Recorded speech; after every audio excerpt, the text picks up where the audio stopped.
Marie-Ange de Montesquieu.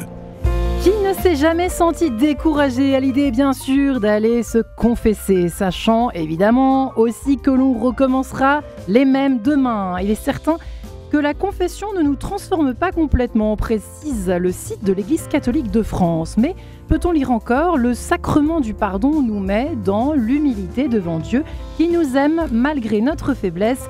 Et cette rencontre est essentielle. Fin de citation. Alors voilà, est-ce une obligation quand on se dit catholique? Et sinon, est-ce un moyen incomparable, indétrônable de se rapprocher du Christ?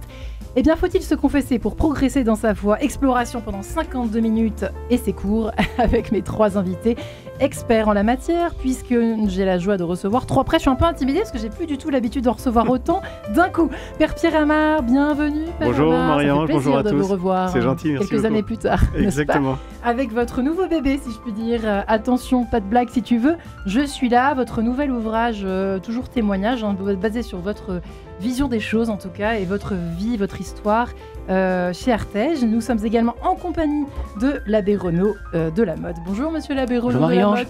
Comment ça va? Ça va très bien. Eh bien vous êtes toujours curé à Versailles et pas encore de livre, mais bientôt. Voilà, j'ai pas encore écrit de livre. Oui. Bon, j'ai réfléchi.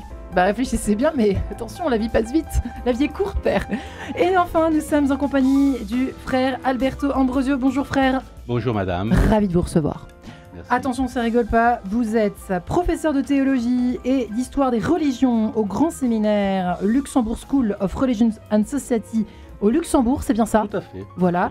Vous êtes directeur Au collège de chercheur, Verdun. directeur, chercheur, de recherche, co-directeur de recherche au directeur collège de de recherche au Verdun. collège de Verdun, on y arrive. Et vous avez surtout publié un ouvrage, Le Christ nu et cru, une spiritualité du dessaisissement. J'aime énormément votre titre, aux éditions Des Clés de Brouwer. On en a besoin en cette semaine sainte, de se dessaisir et de spiritualité. Donc Ouais. Parfait, vous êtes un bon élève ici sur Radio Notre-Dame dans cette émission Quête de sens. Alors c'est vrai que moi ça me pose problème cette question de la confession personnellement. Alors je ne sais pas si je suis de mon époque ou si effectivement c'est une tendance. On a l'impression que la Semaine Sainte, ça déborde de monde. Souvent, on se confesse au dernier moment, évidemment, avant les fêtes, les principales fêtes de Noël, les fêtes de Pâques. On nous dit qu'il faut se confesser minimum 2 fois par an. Je pense que du côté de l'abbé de la Motte, c'est un peu plus que ça. Est-ce une obligation, oui ou non? De se confesser? Oui. Oui. Pourquoi? Parce que c'est l'occasion de réfléchir, de se remettre en cause. Ouais. Et puis d'avancer, et puis de préparer une rencontre avec le Christ.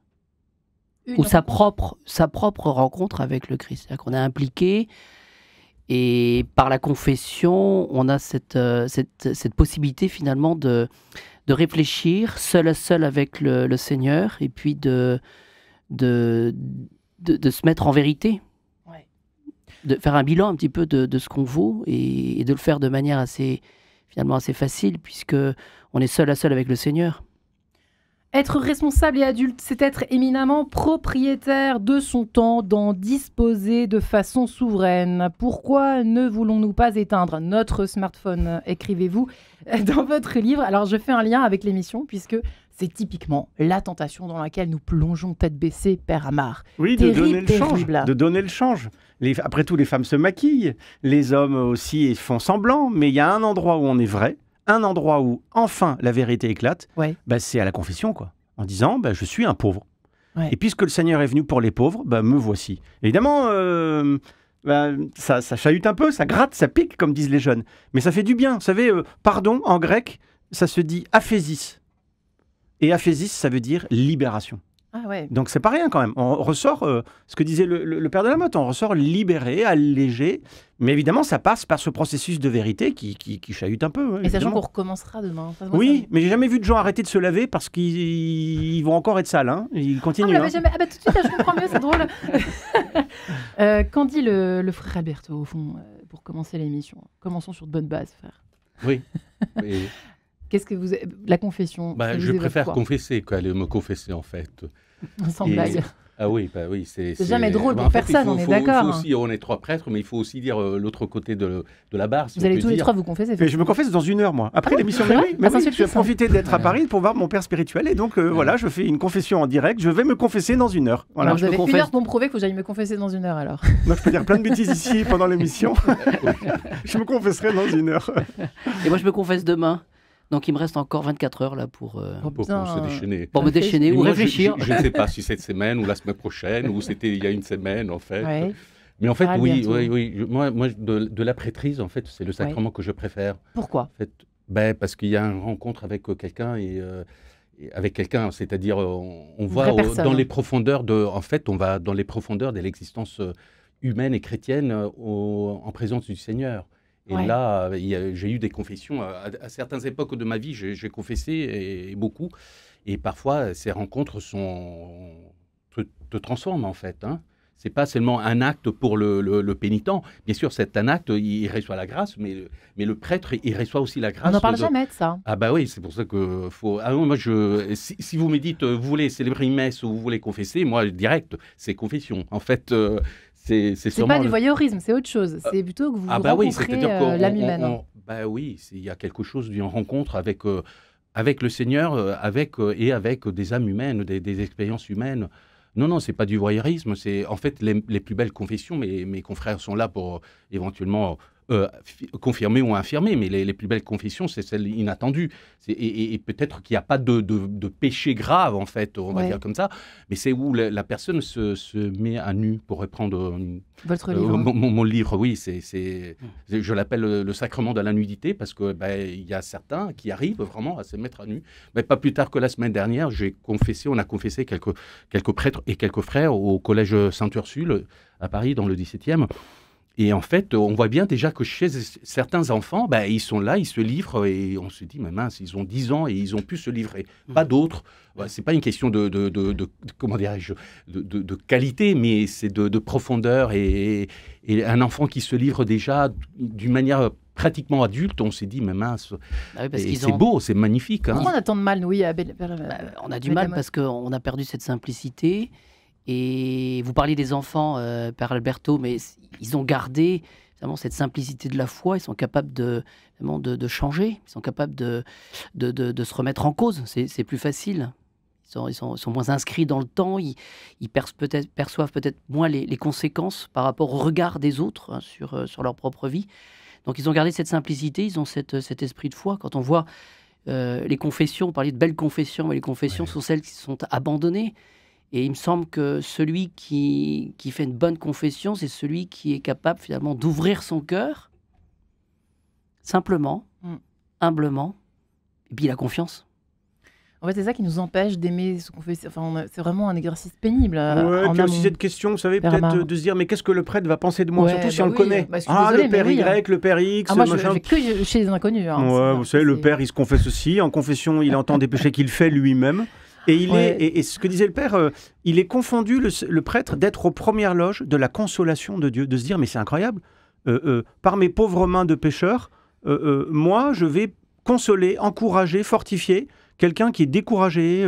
Moi, je suis toujours très ému de voir des gens qui pleurent, notamment des hommes. Parce Il y a que beaucoup de gens qui, qui Ouais. pleurent. Ouais.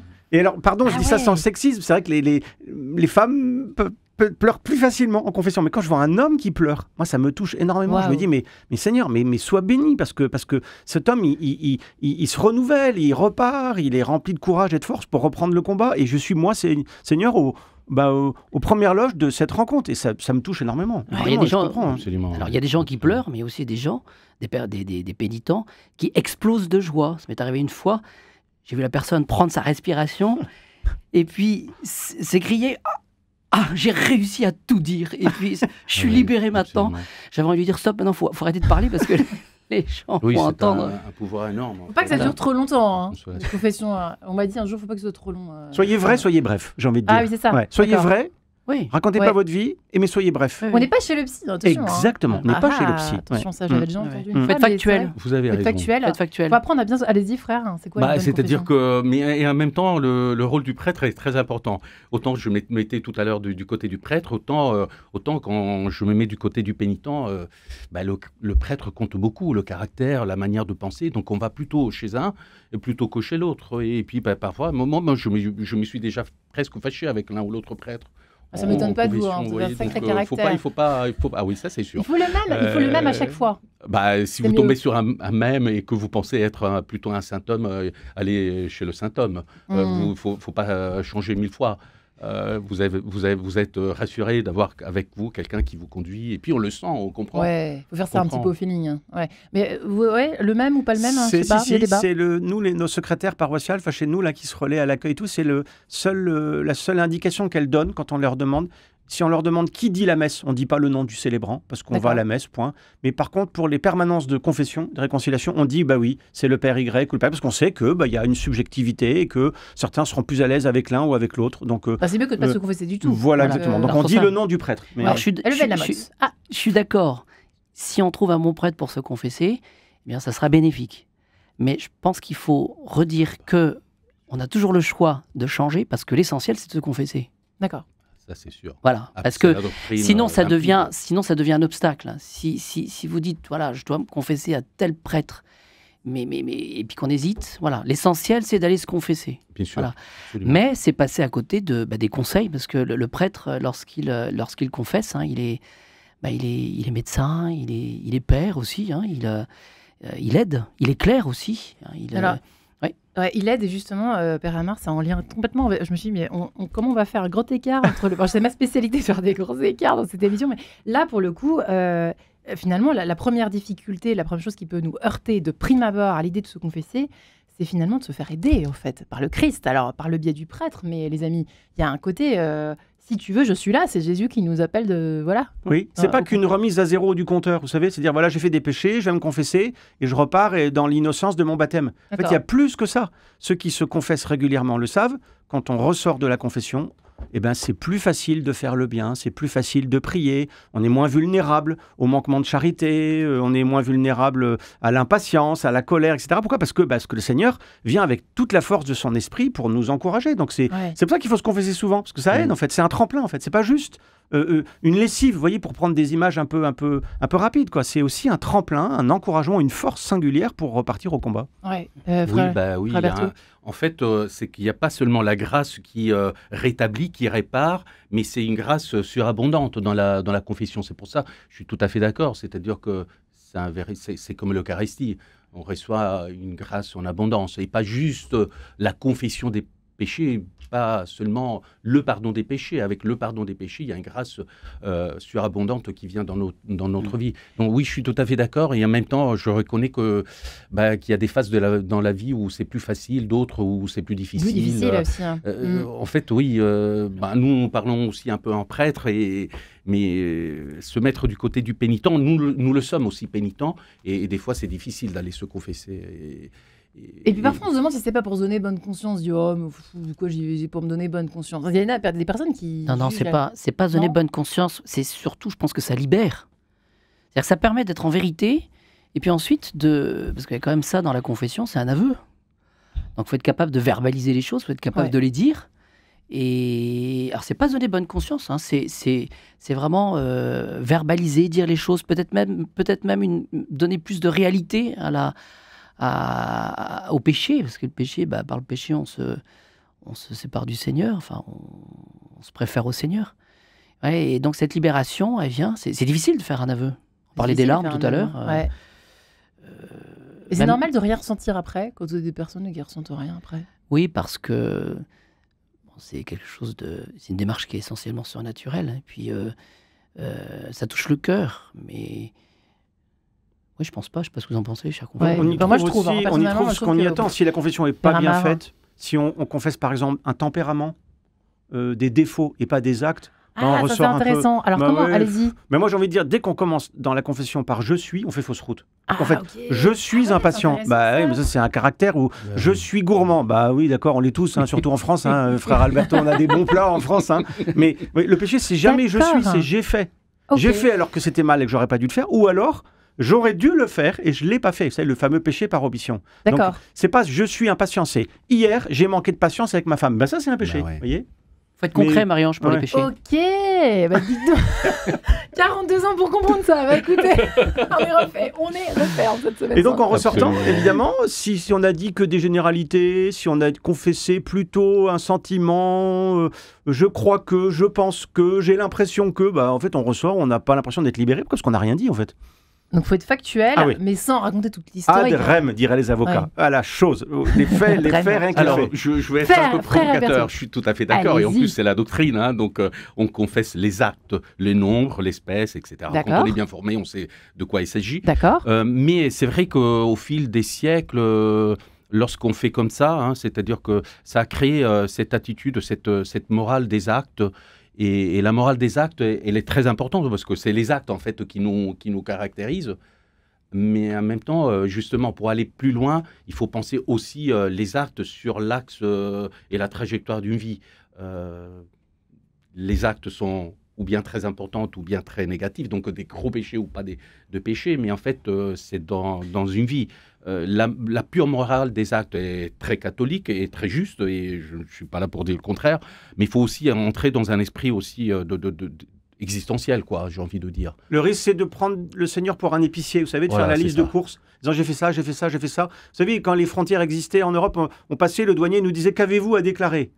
Bah, le risque, c'est de prendre le Seigneur pour un douanier, en lui faisant la liste et en disant ça y est, c'est fait. Attention, effectivement, comme dit frère Bateau, on a le droit et il faut aller plus loin. Alors, une petite provocation de la part de notre ami François Dieudonné, qui veille au grain musical dans cette émission Quai de Sens. Jean-Louis Aubert parle, nous avons tous les 4 avec le père Pierre Amar du diocèse de Versailles. Vous êtes toujours à Versailles ? Ah oui, c'est vrai, je m'y perds avec vous. Tournez tout le temps tellement vite tous que je m'y perds. Si tu veux, je suis là. En tout cas, c'est votre dernier livre chez Artege. Voilà, l'abbé de la Motte est également avec nous, curé à Versailles également, et le frère Alberto, qui est dominicain, directeur de recherche au Bernardin, professeur de théologie, qui aime énormément l'art de la confession. C'est presque un art, un sacrement, évidemment, avant tout.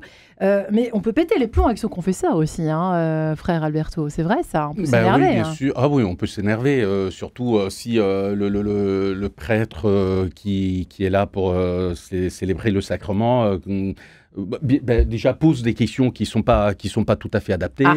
Et d'ailleurs, Jean-Paul II, vous vous souvenez, Jean-Paul II rappelait beaucoup le fait de l'époque de Jean-Paul II, il rappelait beaucoup aux prêtres d'être vraiment très attentifs aux questions qu'il posait. Donc, il y a eu une certaine catéchèse dans l'Église aussi pour les prêtres. Oui, bien sûr, parce que le prêtre, il a un pouvoir immense dans la confession. Un pouvoir immense. Même si on reste juste à entendre l'aveu, il a un pouvoir immense. Donc, il doit être conscient de... Bah oui, parce que là, vous êtes avec une âme à nu, encore une fois. Vous êtes avec une personne qui peut, ou doit, ou veut, ou souhaite se mettre à nu devant le Seigneur. Donc, effectivement, c'est un espace extrêmement délicat. Et en même temps, j'avais envie de dire que ce que disait le père Pierre tout à l'heure, en fait, la confession qui est un peu maltraitée aujourd'hui dans l'imaginaire, la représentation commune, même ceux qui ne sont pas chrétiens et catholiques auraient tendance, je pense, à un peu critiquer la confession. N'oublions pas que la confession a contribué à la formation de la conscience dans l'Europe. Donc elle a un poids gigantesque. C'est-à-dire que si aujourd'hui on a une prise de conscience, cette épaisseur de la conscience, c'est aussi grâce à l'aveu. Michel Foucault, l'aveu, voilà, donc la confession qui est voilà, parfois un peu critiquée, même au niveau, disons, laïque, etc., et qui a ce pouvoir que je viens de dire, en même temps, elle a contribué à la construction... À l'éveil de la conscience, quoi. Ouais, ça, c'est pas peu. C'est pas peu. C'est très fort ce que dit le frère. Ça veut dire que théologiquement, si vous dites en confession, je ne sais pas trop si c'est un péché, mais je vous le dis, déjà, en fait, ce n'est pas un péché, en fait, parce que c'est la conscience qui est le juge ultime de votre péché. Alors, bien sûr, il faut former sa conscience, il faut rencontrer, demander conseil, etc. Mais on ne fait jamais un péché par hasard. Et le frère a raison. Le génie du christianisme, c'est l'immense pouvoir laissé à la conscience humaine, en fait. Nous sommes... chacun d'entre nous, seul devant Dieu, devant sa miséricorde, devant sa justice. Conscience humaine, mais qui touche Dieu. C'est-à-dire que finalement, la confession, c'est vraiment une rencontre avec le Seigneur.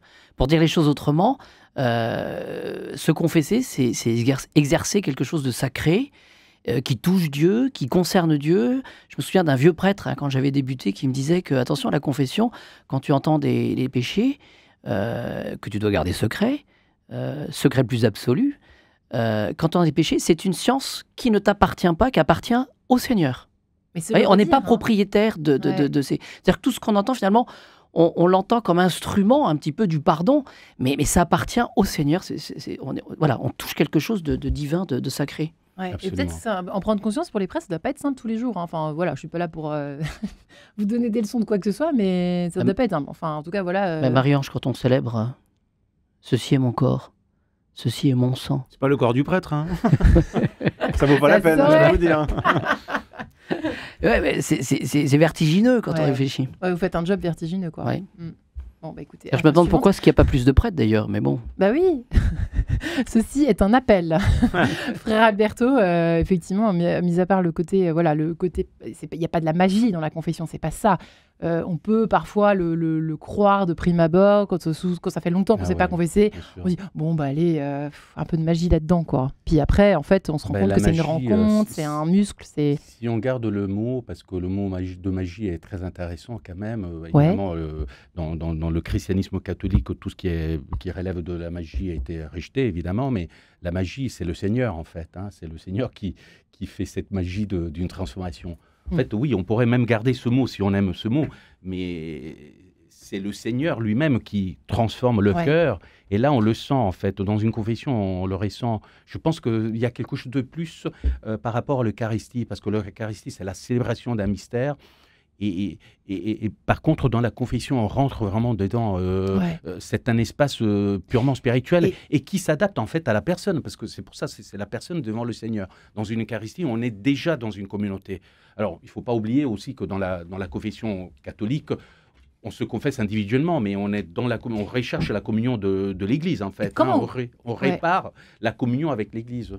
Ouais, ne l'oublions pas aussi. Eh ben oui, c'est-à-dire qu'on va individuellement, mais en fait, Catherine de Sienne, elle avait une très grande, très profonde conscience qu'un péché rompait, en fait, détruisait cette communion dans l'Église. Hein.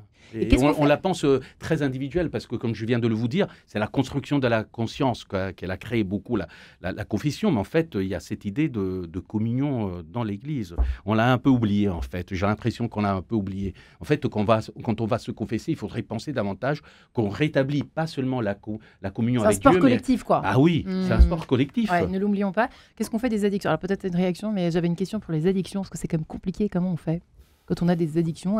J'imagine que ça remplit les confessionnaux, les confusions. Vous voyez ce que je veux dire? À une époque, on psychologise beaucoup, peut-être à tort et à travers aussi, mais parfois pas assez. Enfin bref, c'est compliqué tout ça. Moi, dans les addictions, j'invite souvent les gens à dire, écoutez, tant que vous vous battez, c'est gagné en fait. Et Saint Augustin a écrit cette phrase: si le Seigneur ne me trouve pas victorieux, qu'il me trouve au moins combattant. Ah, Pardon beau, pour cette analogie un peu beau, guerrière, mais il y a quelque chose de très juste. Et puis, Mm. Saint Augustin, en péché, il s'y connaissait pas mal. En tout cas, avant sa conversion. Ouais, Il y a quelque chose de très c'est vrai. juste. Vous voyez, quand je me confesse, bien sûr, je dis une somme de misère et de pauvreté, de médiocrité, mais je dis aussi au Seigneur, Seigneur, je veux pas être cet homme-là. Je veux pas être cette femme-là. Et c'est ça que le Seigneur regarde.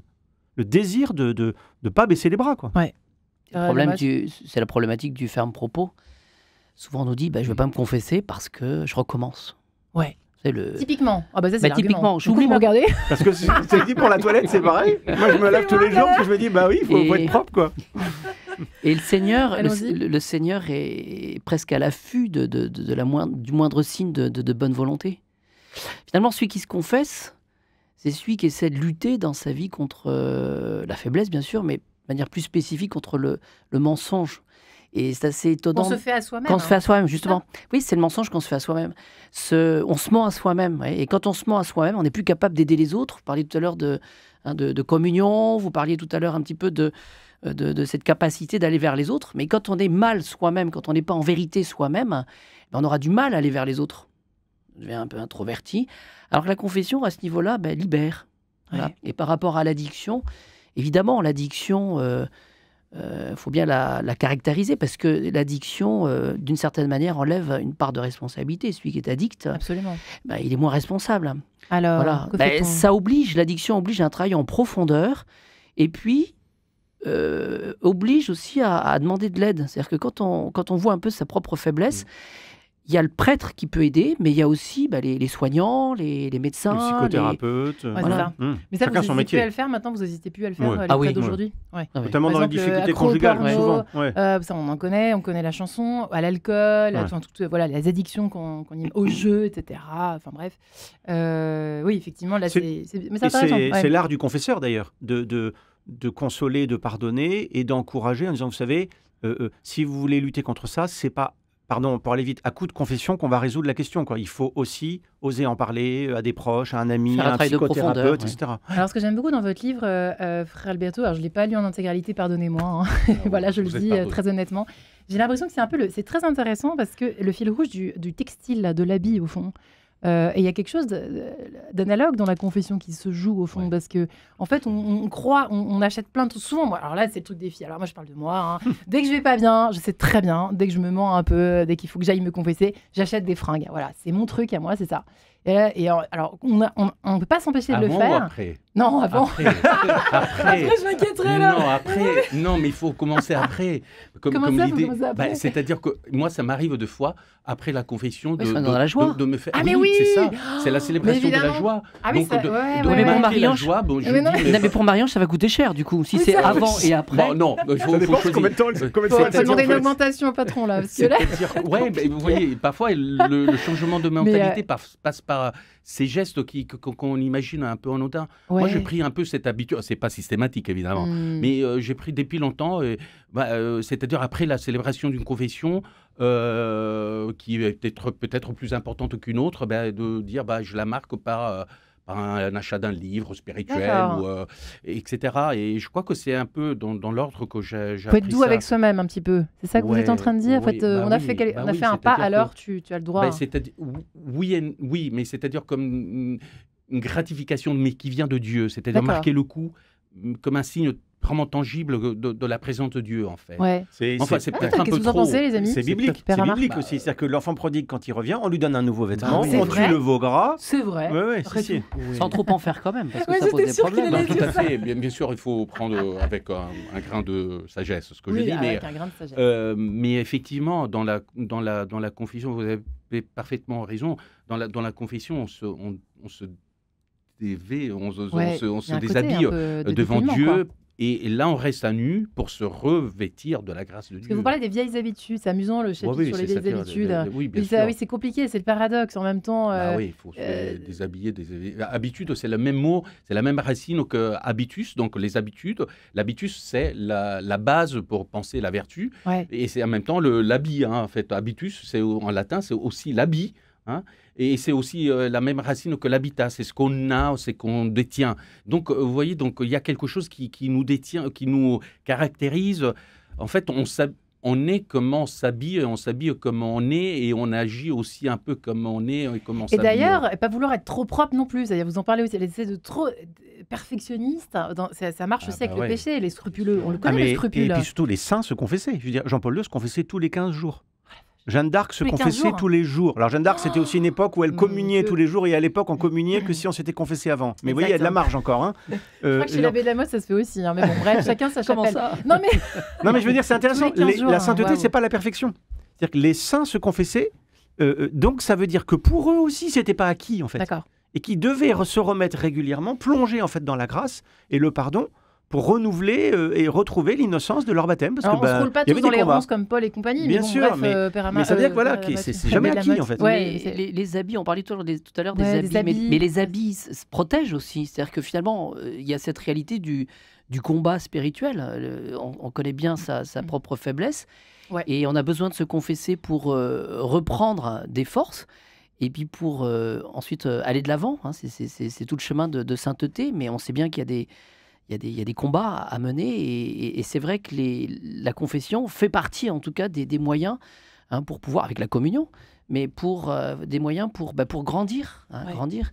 Parce que on acquiert finalement la connaissance de soi-même. Je ne sais pas comment vous faites, Mais quand on se confesse, souvent, on confesse toujours les mêmes choses. Et ça, c'est désolant d'ailleurs. Parce que ça correspond finalement à une forme de combat que nous avons et nous avons toujours les mêmes péchés. On est né avec ça, quoi, avec cette espèce de Oui, carte. on a les mêmes faiblesses, on a les mêmes faiblesses, on a les mêmes. Mais en même temps, il nous a fait comme ça, le bon Dieu. Oui. Il nous a fait comme ça. Oui. Donc il le sait qu'on est comme ça. Exactement. Et C'est pour ça qu'il faut repartir à chaque fois. Moi, à me confesser à cause de ça, parce que je me dis, mais il sait que je suis comme ça. Bah, alors ça sert à quoi d'aller se confesser? Parce que vous lui il le dites, sait. je veux pas être cette femme-là. Je ne veux pas être cet homme-là. Vous savez, c'est Bernanos qui disait, mon démon à moi s'appelle à quoi bon? À quoi bon? Et la confession lutte contre ce démon-là en disant, bah non, en fait, je me résigne pas. Il y a quelque chose qui va pas dans ma vie et je l'avoue et je le reconnais et je demande la force et le pardon de Dieu. Et de confession en confession, j'avance en fait. Ouais, on va y arriver. Ils vont me... Non, mais dans 1 heure, je suis au confessionnal. Et vous, le body stalking, Harry Wood Nilsson. Et à l'heure où nous parlons de confession, faut-il se confesser cette semaine? La réponse est oui, il est encore temps avant Pâques pour progresser dans sa foi, encore oui, avec le père Pierre Amar et son livre « Si tu veux, je suis là », donc son parcours d'hospitalisé, c'est ça, on revient toujours à votre... Si beau parcours, parce qu'au fond, vous n'êtes plus le même homme maintenant, Père Amar. Oui, alors, on l'a même pas dit encore. Hélas, mais ça m'a changé, ouais, bien sûr. Ouais, si, la croix, ça fait grandir. Ça fait grandir, on est d'accord. Hein. Ouais. Mais ça fait passer par des drôles de choses. C'est sûr, c'est sûr. Bon, bref, lisez votre livre. Lire votre livre pour en savoir un peu plus sur ce que vous avez traversé. Ça peut toujours nous aider, évidemment, à traverser les choses difficiles de la vie. Et Dieu sait qu'il y en a. L'abbé de la Motte est avec nous, curé à Versailles. Et enfin, le frère Alberto et son livre dominicain et directeur de recherche, j'allais dire au CNRS, mais presque, le CNRS Cato, au Bernardin, lui qui est professeur de théologie et d'histoire des religions. Le Christ nu et cru, c'est votre livre, une spiritualité du dessaisissement à découvrir, pourquoi pas en cette semaine sainte, en ce temps Triduum Pascal qui approche à grands pas. Des clés de Brouwer pour l'éditeur. Effectivement, nous n'avons pas encore abordé la question du secret. On l'a un peu abordé tout à l'heure, effleuré, mais le secret donne du pouvoir quand même aux prêtres. Mais en dehors de ça, avec les questions des abus, ça a été remis sur la table d'opération, si je puis dire, hein, l'histoire du secret. Monsieur Bon, le secret, il est absolu. Vous voyez, par exemple, on n'a pas le droit de revenir sur une confession. Ah, on n'a pas le droit de revenir Si je vous rencontre un jour dans la rue, Marianne, je ne peux pas vous dire, tiens, vous faites ce que vous avez dit l'autre jour. Ben voilà, on peut... Non. Même si vous y pensez. Même si j'y pense, mais ce n'est pas ma science, c'est la science du Seigneur. Mais je n'ai pas le droit de revenir. Okay. Sauf votre autorisation. Si vous-même vous dites, voilà, j'aimerais bien revenir sur ma propre confession. Mais par rapport au secret, je voudrais rebondir sur la bonne compréhension du secret, puis de la confiance qui s'instaure entre le confesseur et le pénitent. C'est parfois cette tentation qu'on peut avoir parce qu'on a trop honte de son péché, de ne pas tout dire. Ça j'allais le dire tout à l'heure, Serge, j'ai oublié. Voilà. Alors ça pose problème parce que c'est un manque de foi qui se comprend peut-être très bien, mais ce qu'il faut savoir, c'est que la confession, ça ne marche plus si on cache les péchés. Voilà, il faut aller jusqu'au bout. Voilà. Alors donc ça demande, c'est une démarche, c'est compliqué. Le confesseur en général, il sent les choses un peu. Si la personne est, on peut aider. Vous pouvez en dire quand on dit pas tout. On appelle ça le démon muet. Vous savez, c'est un petit peu cette tentation finalement de cacher. Voilà. Toujours un échec. On parlait tout à l'heure du manque de joie quand on n'a pas fait une bonne confession. Voilà, on peut très bien dire au confesseur, voilà, j'ai du mal, je ne sais pas comment dire les choses. Est-ce que vous pouvez m'aider? C'est peut-être un appel au secours, ça. Est-ce que vous pouvez m'aider? Tout en faisant attention, évidemment, de ne pas trop être intrusif, mais en tout cas, le confesseur est là pour aider. Mais il faut aller jusqu'au bout de la confiance. Ouais, moi, j'accompagne une personne qui a été victime d'abus. Si je vous en parle, c'est qu'elle vient me voir en dehors de la confession, évidemment. Mais la première fois où elle en a parlé, c'est au cours d'une confession. Et je lui dis, mais pourquoi vous en avez parlé en confession? Parce que j'étais sûr que je serais écouté, que le prêtre ne dirait rien. Et ce secret absolu du prêtre m'a permis de faire l'aveu de cette blessure structurelle terrible que je portais. Premier pas, quoi, en quelque sorte. Exactement, le premier pas de ce dessaisissement un peu. C'est tout l'art, bien sûr, du prêtre. C'est pas moi le prêtre, le confesseur, sinon je pourrais pas vous en parler, mais je pense que l'art du prêtre à ce moment-là, c'était de lui dire, c'est formidable, mais quelle force vous avez, quel courage vous avez, vous savez, il faudra en parler en dehors d'une confession. J'imagine qu'il a dit ça, mais en tout cas, cette personne qui est venue me voir après me disant, vous savez, la première fois que j'en ai parlé, c'était en confession, et heureusement qu'il y avait le secret, parce que ça m'a libéré. Waouh. Ouais, frère Alberto, gros sujet, évidemment. Gros sujet, je pense qu'on peut laisser l'âme tout dire dans la liberté. En fait, il y a longtemps, quand je confessais à la cathédrale de Strasbourg, j'étais dans l'accueil de la cathédrale de Strasbourg, c'est là que je m'y suis un peu formé, j'étais tout jeune prêtre. Eh bien, lorsque les personnes me disaient « mais vous êtes jeune », déjà ils commençaient comme ça, et donc je les laissais « ok, oui, vous avez raison, j'étais jeune à l'époque, je le suis peut-être encore maintenant, c'est pas vrai ». Vous en corrigez jour après jour. Non, c'est fini, c'est fini. Mais en fait, je disais « bon, si vous voulez parler… Et j'accueillais le péché comme ça, en fait, sans l'obliger. Et quand on le laisse, en fait, dans la liberté totale, les personnes, petit à petit, commençaient à se dire et avouer surtout les choses, parce qu'il peut y avoir quand même des choses plus graves, en fait. Hein. Et en fait, ils y arrivaient et ils repartaient très contents. Donc, je pense que ça doit se faire aussi dans une grande liberté. Et l'art du prêtre, c'est de ne pas vouloir sortir à tout prix, mais aussi d'entendre. Voilà, d'entendre. Évidemment, une confession parfaite, comme je disais, c'est le Concile de Trente, c'est les actes, le nombre, l'espèce, etc. Il faut être prêtre, il faut avoir étudié théologie, en fait, à ce moment-là, pour se confesser. Mais je pense que dans cette liberté, on entend, et puis c'est le Seigneur qui entend. Et je pense que la question de, comme vous dites, je suis tout à fait d'accord, je ne peux être que d'accord, mais en fait, c'est aussi dans l'attitude, parce que le fait de prononcer, en fait, il faut prononcer, et en même temps, il y a une manière aussi de ne pas obliger la personne de prononcer s'il y a quelque chose qui relève de l'aveu. Moi, je dirais comme ça, parce que sinon, on fait encore des confessions un peu trop… normées, voilà, quoi. un peu normées, et on risque de mettre dans un carcan. En fait, la confession doit être un espace de liberté, et le Seigneur nous accueille tel que nous sommes. Et de toute façon, liberté. si on ne se sent pas libéré après, c'est qu'il y a quand même un souci. Effectivement, voilà, c'est Absolument. Qu'est-ce que vous dites tout à l'heure, le confessé, le repentant. Voilà, le terme est plus joli. C'est le lieu du zéro jugement, en fait. Il faut que ceux qui nous écoutent, celles qui nous écoutent, se disent il y a un endroit où il y aura zéro jugement. Même si c'est un humain, quand même. Ouais, c'est 100% d'écoute, zéro jugement. Ouais. Et forcément, ça fait du bien, forcément. Oui, c'est un espace vraiment de vérité, mais en même temps dans la charité. C'est vraiment le but de la confession, hein, c'est de retrouver cette amitié avec le Seigneur, et puis d'être tout un avec le Seigneur. Et puis, il y a une forme de... C'est intéressant parce que finalement, le résultat d'une bonne confession, en tout cas, c'est un peu ce que vous racontez d'une certaine façon dans cette épreuve, dans toutes les épreuves que nous pouvons vivre, mais que nous avons la chance de lire dans votre témoignage, Père Amar, dans « Si tu veux, je suis là », parce qu'au fond, pourquoi cette phrase, pourquoi ce titre, on ne l'a même pas évoqué, mais c'est au fond, c'est la phrase que l'on attend quand on est horizontal, quand on est malade à l'hôpital.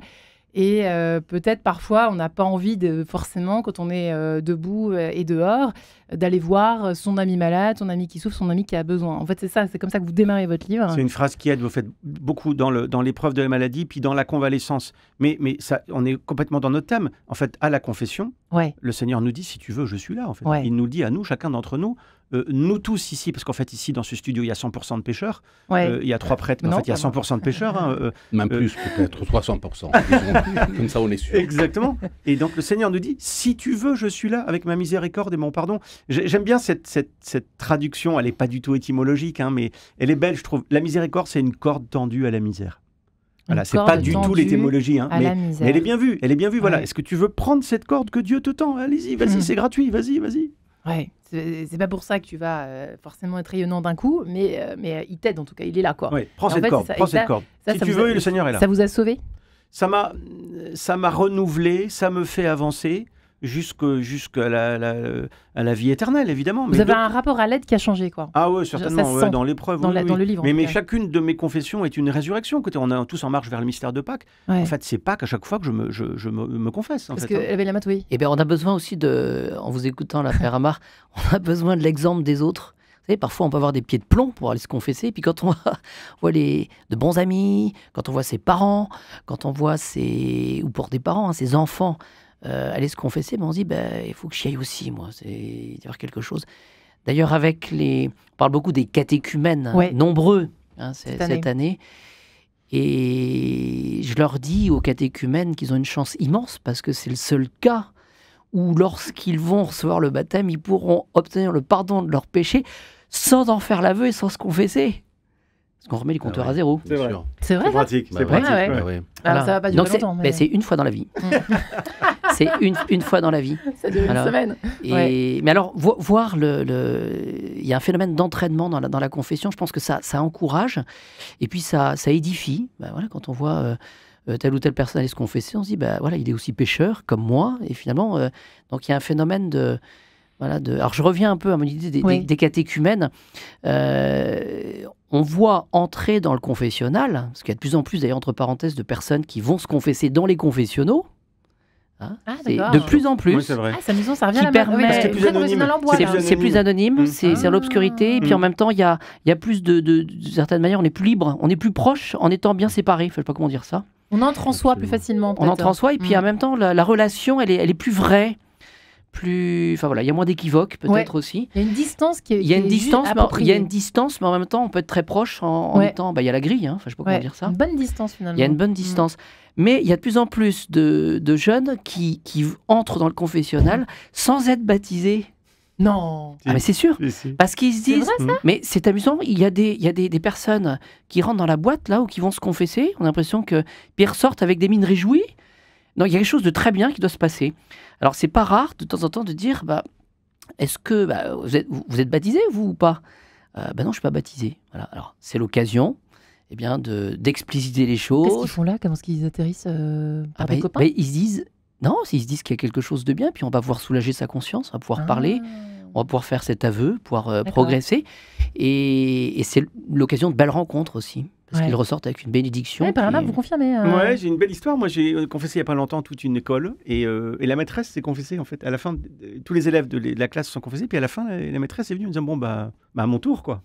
Et je sais que ça a beaucoup touché les élèves. En disant, la maîtresse, elle se confesse aussi. Oui, la maîtresse aussi. Ouais. Ah ouais. Et puis L'intouchable. les catéchumènes, je pense, en fait, moi j'ai eu le cas aussi effectivement de jeunes gens, en fait, ils sont dans une école, ils sont pas tous baptisés dans la classe et les gamins par émulation, par cooptation, arrivent et je pense qu'ils veulent vivre justement ce désir d'être libérés en fait d'une libération d'un poids, le poids du péché en fait qui alourdit notre âme.